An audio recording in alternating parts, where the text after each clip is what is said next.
Hello everyone and welcome back to another video. So today I want to talk about Cathay, I want to talk about Nippon, I want to talk about the old world tabletop game, and of course I want to talk about the upcoming Total War Warhammer 3. Now the CGI trailer that's in the background, which is absolutely fantastic, probably one of the greatest CGI trailers I've watched in terms of Warhammer trailers, introduced the Cathay faction, or they teased the Cathay faction.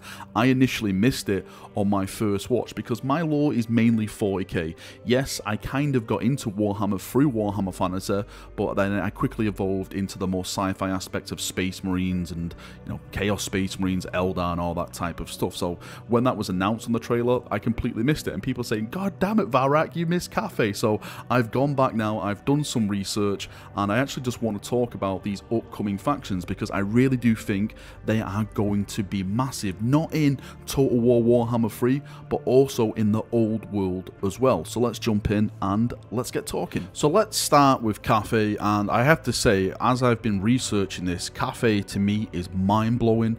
In the background you can see the image that they put in the trailer, but I also want to put up this image that is also in the background now of the old world map of Cathay. You can see like the kingdoms of Ind, which is basically India if I'm not mistaken, Grand Cathay. You can see Nippon there as the island, which again is kind of like Japan, and the influence that goes along with that. One of the things that stands out is the Great Bastion. As I've been reading this and I've been learning the lore, the Great Bastion is basically the Great Wall of China. So there's a lot of real world influences a part of this map that the Warhammer IP has brought alive in their map as well. So Cathay has a lot of names. It actually has more names than a bloody custody. It says here, according to the wiki, it says Cathay, also known as the Imperial Cathay, the Empire of the Celestial Dragon, the Kingdom of the Dragon, Grand Cathay, Great Cathay, Grand Empire of Cathay, and the Celestial Empire. Bloody hell, can you just chaps pick one name and we'll just go along with that? It goes on to say it is a populous nation of humans located in the far east of the world, beyond the dark lands and the mountains of Morn. To the north, with the Great Bastion as its border, lie the eastern steppes of the Hung and the Kurgan territories within the Chaos Wastes. To the east are the islands realm of Nippon and the Far Sea, and beyond that the boiling sea of Nagaroth. To the south is the kingdom of Ind and the hinterlands of Koresh.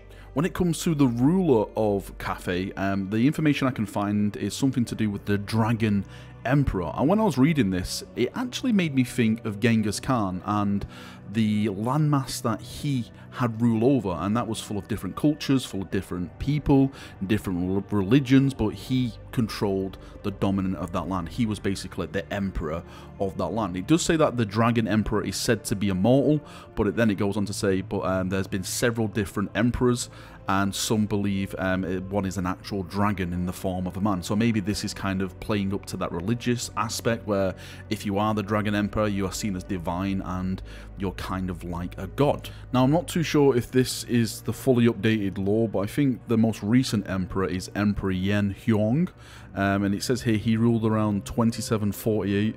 The information that we have, it says under his reign, the neighbouring ogre tribes who had maintained peaceful relations with Cathay started to devour human children along the border.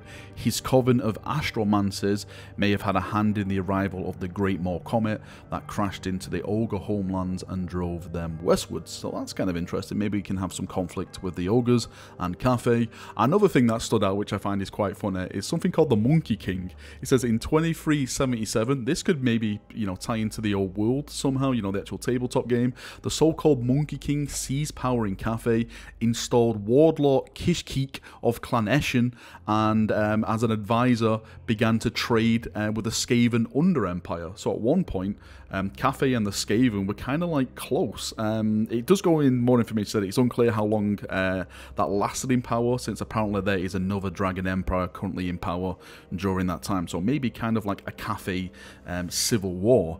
Now, in terms of their actual forces, the more I read about this, the more excited I actually get, because it goes on to say again, the armies of Cathay are said to be innumerable and draw exotic warriors from all across the realm, including fierce hill people, strange warrior monks, and well-disciplined armies supported by heavily armoured warriors and ornate cannons. You can actually see in the background of the video now, like this is some of the first art pieces that was actually done of Cathay and its troops. Again, it is old, so don't take this as fact as this is what the armor's going to look like, but it kind of gives you a visual representation now of maybe this is the kind of look that GW will build on, and they'll try and bring towards not only the tabletop models but also the actual game models in Total War Warhammer 3.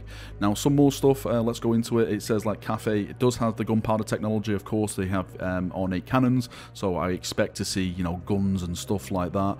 It says the mainstay of the Grand Imperial Army of Cathay are numerous bannermen, oath-sworn stalwart warriors that wear emerald green and back banners, wield long curved swords, wicked polearms and crossbows, and are famous for standing their ground however badly outnumbered.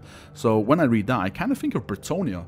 So I wonder if they're going to have like a Bretonia type of vibe to it, where you're going to have all these like different lords and different kingdoms, but once, you know, the king puts out the general call, all the bannermen go to the king and they march off to war all together, but within different colours and stuff like that. So maybe we can see like cavalry with the Bretonia type of colour type, where you have different colour banners and different colour tabards and stuff, because everyone is representing their own lord, but they've all come together to fight the cause that they're fighting. Now before we move on and talk about Nippon, I want to talk about the Great Bastion, because if there's something I truly adore, it's walls. I love walls, and this one seems to be one hell of a wall. So the Great Bastion is basically protecting the North Kingdom of Cathay. It says the north of Cathay is protected from the attacks of the Hyung tribes by the Great Bastion, a massive wall that stretches for hundreds of miles, large enough to require a garrison tens of thousands strong. So again, this is more or less like the Great Wall that we had, and that was put up to protect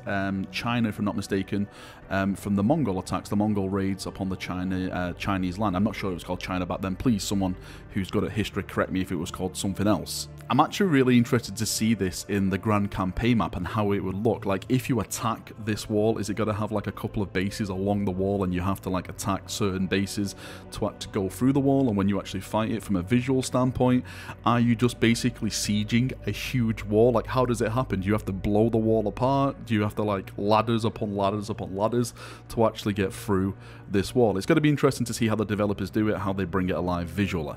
And moving on, let's talk about Nippon, because just like Cathay, Nippon is really getting me excited. Now you can see the map in the background of the old world again, and you can see where Nippon is all the way in the east. It's actually its own little island.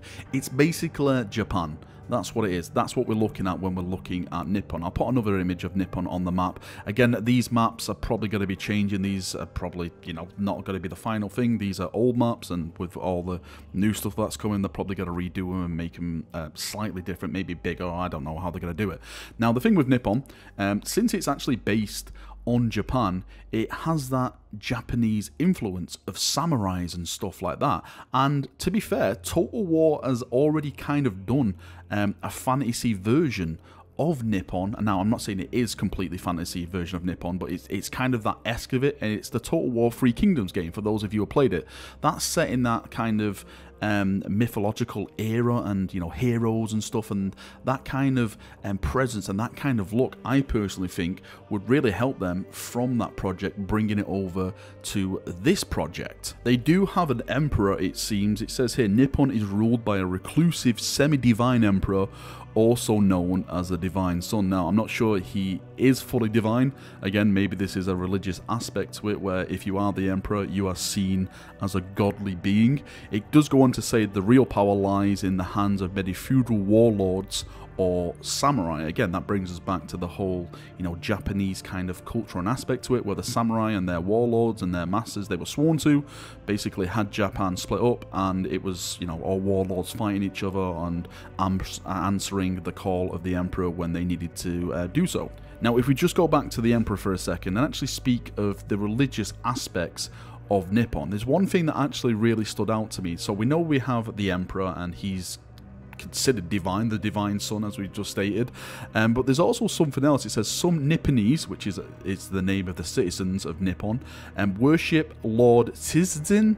Again, I've probably just completely butchered that name, but the Tiztin deity, or the person that they worship, is known in the old world as Zinch. So basically, Zinch has kind of a foothold on Nippon, with the population. They think they're worshipping something else, like some divine god, but really it is the chaos god Tzeentch. So maybe that is where we can start getting some chaos shenanigans coming into this, and the corruption of chaos that brings to the people who worship chaos. So when it comes to the armies of Nippon, what are they going to have? What can we expect to kind of see? And again, I'm going to put my influence back to the Three Kingdoms and that type of look that may bring to the table with Nippon.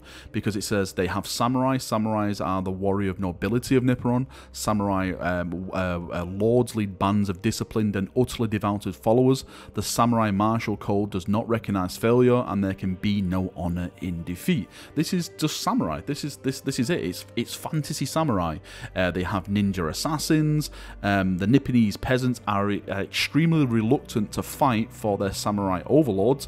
That is definitely not like Bretonia. You know, I love doing my peasant armies, but it just says, however, sometimes they have no choice. They form regiments, highly disciplined warriors that follow the samurai and obey them without question. So they can join in, but expect not to see like full-on peasant armies as you expect with Bretonia. It does say that they do have access to powdered weapons, so expect stuff like pistols, cannons, and everything like that. One of the funny things about this, it says that no samurai would lower himself to work so closely with low ordering and operate cowardly weapons. So I think maybe like the Nipponese army will probably feature heavily infantry-based armies. They will have some form of artillery, but you probably expect them to be more of, the infantry-based mounted troops and just, up in your face and hitting you with weapons. They do have a few funky kind of units, and maybe this is army-based. Well, I'll say army-based. Cathay can probably use some of these as well. So they have temple dogs, which are basically like statues of their temples that come to life.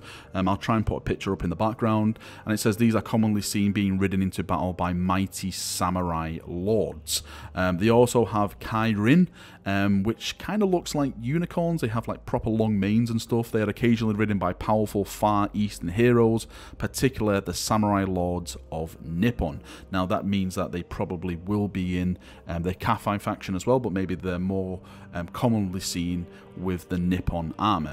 The more I learn about this region in terms of Cathay, in terms of Nippon, the more excited I'm getting.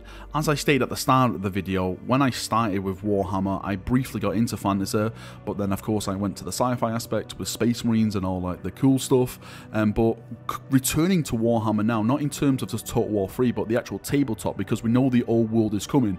We know this stuff is going to be brought to life in the forms of tabletop models, because it's just happening. I can feel it in my loins, and this is the exciting thing now. Yes, I'm a massive Bretonia fanboy. I love all the stories about the Lady, about questing knights, about Karl Franz and all the epic battles and stuff like that. And of course, we're going to go back in time and we're going to have all these different stories, these different heroes.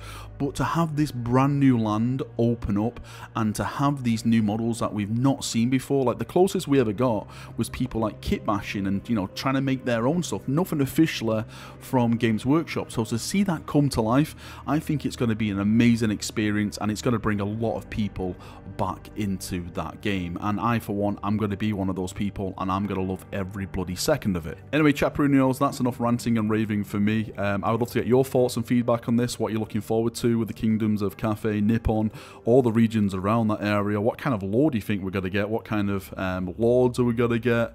Not only in Total War 3, but of course the old world as well, the time setting of that. Post it all down below, and we've got a nice little chat down there as we always do. See you now, have a great day, and bye-bye.